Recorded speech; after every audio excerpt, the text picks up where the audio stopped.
చరిత్ర సృష్టించినోడు ఇప్పుడు ఆ చరిత్రని తిరగరాయబోతున్నాడు. అబద్ధాల గోడల్ని బద్దలు కొట్టి నిజాలను రాగా మీ ముందుంచబోతున్నాడు. నిజమైన వార్తల కోసం వెంటనే డౌన్లోడ్ చేసుకోండి రా యాప్ని. మెడికల్ కాలేజీల ప్రైవేటీకరణను వ్యతిరేకిస్తూ రాష్ట్ర వ్యాప్తంగా కోటి సంతకాలను సేకరణ చేపట్టింది వైసీపీ. ఇవాళ కేంద్ర కార్యాలయానికి పంపించేందుకు రాష్ట్ర వ్యాప్తంగా కూడా వైసీపీ సిద్ధమవుతున్న నేపథ్యంలో చాలా చోట్ల పోలీసులు ర్యాలీలు నిర్వహించేందుకు అనుమతి ఇవ్వలేదు. ప్రస్తుతం మనతో ఎస్బీసీ కళాశాలలో పత్తికొండ మాజీ ఎమ్మెల్యే కంగాటి శ్రీదేవి ఉన్నారు. మేడం చెప్పండి, ఇవాళ కోటి సంతకాల సేకరణ ఎందుకు చేయాల్సి వచ్చింది? ఈరోజు రాష్ట్ర వ్యాప్తంగా కూడా ఒక గళం వినిపించింది. సుమారుగా దాదాపుగా జగనన్న వైఎస్ఆర్సీపీ ఆధ్వర్యంలో అప్పుడు మా గవర్నమెంట్లో 17 కాలేజీలు ముఖ్యమంత్రిగా జగనన్న ఉన్నప్పుడు తీసుకురావడం జరిగింది. ఎక్కడ కూడా దేశంలో ఏ ముఖ్యమంత్రి కూడా ఇంత రాష్ట్రానికి ఇన్ని మెడికల్ కాలేజీలు తీసుకురావడము ఫస్ట్ జగనన్ననే. దాన్ని ఈరోజు 5 medical college already classes start కావడం జరిగింది. మళ్ళీ తర్వాత 2 కూడా పూర్తి కావడం జరిగింది. ఒక 10 మెడికల్ కాలేజీలకు ఒక 5,000 కోట్లు అన్నీ కూడా 50% కన్సెషన్ కూడా జరగడం పూర్తయినాయి.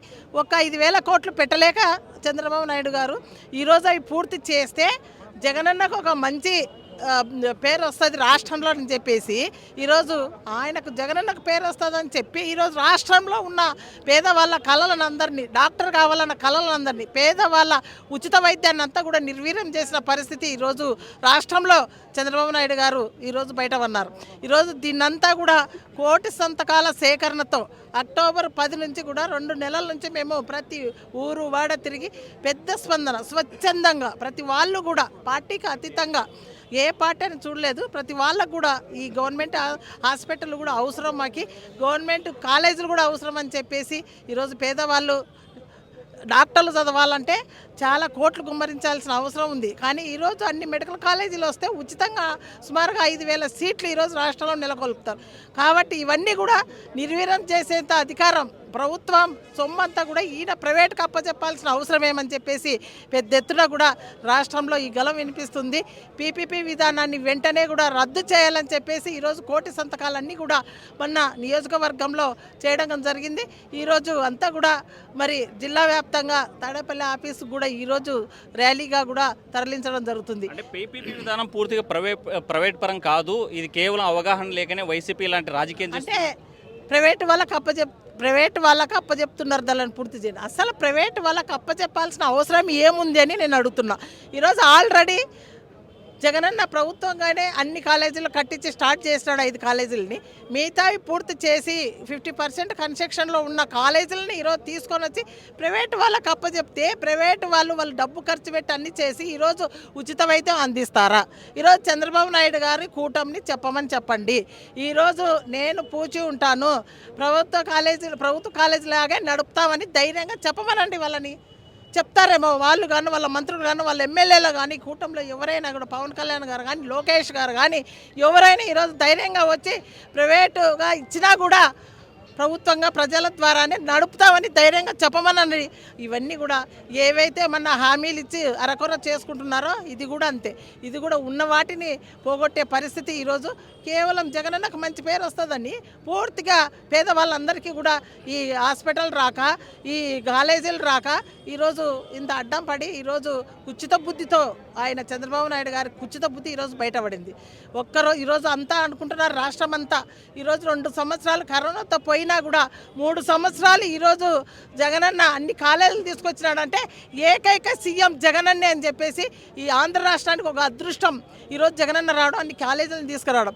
మిగతా రాష్ట్రంలో ఉన్న ముఖ్యమంత్రులంతా కూడా అనుకున్నారు మేము కూడా ఇలాంటి మంచి పని చేయాలి, ఇలాంటి ప్రభుత్వ మెడికల్ కాలేజీలు తీసుకొస్తే ప్రతి పేదవాళ్ళ గవర్నమెంట్కి వెళ్ళిపోతే ప్రతి ఉచిత వైద్యం అంతా కూడా అందుతుందని చెప్పేసి. మరి మన గవర్నమెంట్లో వైసీపీ గవర్నమెంట్ ఉన్నెన్నాళ్ళు ప్రతి ఎక్కడైనా ఏ స్టేట్లో చూసుకున్నా కూడా వెళ్ళండి వైద్యం ఉచితంగా 25 లక్షల వరకు ఎంత పెద్ద వైద్యం వచ్చినా కూడా పూర్తిగా చూసే బాధ్యతగా తీసుకున్నది వైసీపీ ప్రభుత్వం. చోట్ల మీరు చేసేటువంటి ప్రోగ్రామ్కి ర్యాలీలకు అనుమతి ఇవ్వకపోవడాన్ని ఎట్లా చూడాలి?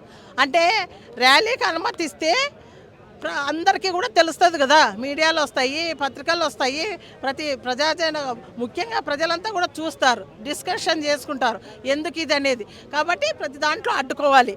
ర్యాలీలు పర్మిషన్ తీసుకున్నా మీ ఇష్టము, పోయినారనుకో అరెస్ట్ చేస్తాం. కానీ ఈరోజు మీ అరెస్టు చేస్తామని పోలీస్ ద్వారా బెదిరించిన కూటమి ప్రభుత్వం ప్రజలు ఎవ్వరు కూడా స్వచ్ఛందంగా బయటకు వస్తున్నారు. ఈ అరెస్టులు చేసినా మా హక్కు మాకు కావాలని చెప్పేసి ఈరోజు స్వచ్ఛందంగా బయటకు వచ్చి ర్యాలీలు చేస్తున్నారు. మీరు అరెస్ట్ చేసినా కూడా, ఎవరు మీ అరెస్టులు మీరు చేయించినా కూడా భయపడే ప్రసక్తి లేదు.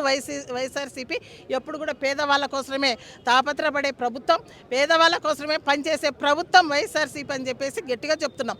ఒకవేళ ఇప్పటికి కూడా ఈ కోటి సంతకాలన్నీ తీసుకుపోయి రేపు 18వ తేదీ గవర్నర్ గారికి కూడా మా అధ్యక్షుడు జగనన్న కూడా అందించడం జరుగుతుంది. ఆ తర్వాత కూడా వివరించడం కూడా జరుగుతుంది. కోటి సంతకాలతో ఆంధ్ర రాష్ట్రంలో ప్రతి వాళ్ళు స్వచ్ఛందంగా మేము పీపీపీ విధానానికి వ్యతిరేకం అని చెప్పేసి సంతకాలు పెట్టారు.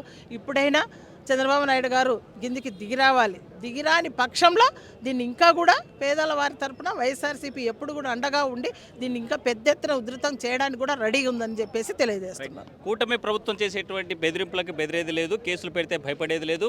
స్వచ్ఛందంగా రోడ్ల మీదకి వస్తాం, తప్పనిసరిగా ప్రైవేటీకరణకు వ్యతిరేకిస్తాం, ఆ మెడికల్ కళాశాలను కాపాడుకుంటామని చెప్పి మాజీ ఎమ్మెల్యే శ్రీదేవి చెప్పేట పరిస్థితి. విడుదల చంద్రశేఖర్తో హుస్సేన్, ఆర్టీవీ, కర్నూలు. మరిన్ని వీడియోస్ కోసం ఛానల్ ని సబ్స్క్రైబ్ చేయండి, లేటెస్ట్ అప్డేట్స్ కోసం వాట్సాప్ ఛానల్ ని ఫాలో చేయండి అండ్ లింక్ డిస్క్రిప్షన్ లో ఉంది.